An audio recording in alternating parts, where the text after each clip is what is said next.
ngasi aigi chenena pujarakliba maitai funga wari asigi maming Inkhon Kaithen Kahalu. Thaina mamangaida lairaba nupa amakhaki macha nupa ani khak leirami. Lairaba nupa asina macha nipa ani asibu tungda wahaudanaba inkhon achauba amom thambiramge haina khaladuna yamna kanna sunomduna lalon itik tawduna chada thaktana honarakpadagi mamaithangda mahangna pamliba inkhon adu leiba ngamle. Asumna matam khara lairaklaba matungda mapa asina siramda yauraklaba matam asida macha nupa anibu kaukshalaga hairai.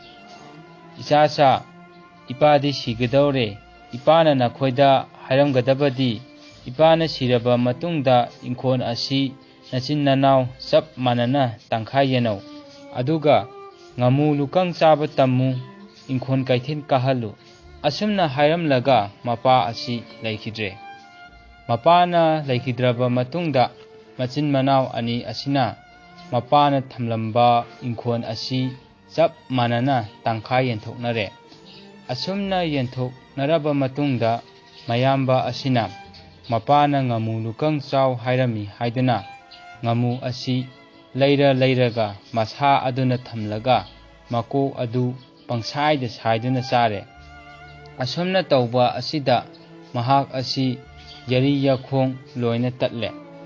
Adudagi amuk mapana Inkhon Kaithen Kahalu hairami haiduna Kaithelgi mi punamak magi inkholda Kaithen Kararo haiduna mi makhai loina hojille.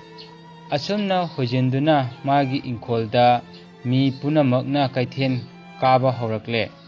Kaithen haiba asinadi pot yonba leiba tawbanina masida khanaba chainaba phunaba phawba yaurakle. Asumna tawba asidadi magi inkholda mapana tharamba lafoi latang uhai wahai mahai marong mana masing punama loina mangle. Mamaithangdadi mahangna khali ipana hairamliba wa punamak asi kanaba amata natte. Ngamu lukang chaw haiduna sabada yari yakhong loina tatle aduga Inkhon Kaithen Kahalu haiduna kahanbadasu inkhongi potchai punamak miyamna khatna chainana tawbada loina nekhaiduna mangkhre. Adunadi ipana hairamliba wa asi tokthoklage. Asumna khanduna ngamu lukang chaba adu tokhre aduga Inkhon Kaithen Kaba adusu tokhre. Manaw nipa asidi mapana ngamu lukang chaba tammu Inkhon Kaithen Kahalu hairami haiduna nga cha ahauba maman ayamba amata leiduna chathokte. Maman ahongba nga chak insang napi leiduna chai yariba makai sen tungsinduna chatanaba hotnai. Mapana Inkhon Kaithen Kahalu haina hairami haiduna mapana tharamba lafu latang uhai wahai mana masing punamak asidagi hena hangam kobi alu pan mairen hawaigi jata makhan suna mana masingi jata makhan suna adudagi maroi mapang gi jata makhan suna tharakle. Asumna tharakpa asina inkhol asida awatpa amata leitana tharakle. Adudagi posing asina mapung marai pharaklaba matamdadi yonba yarakle.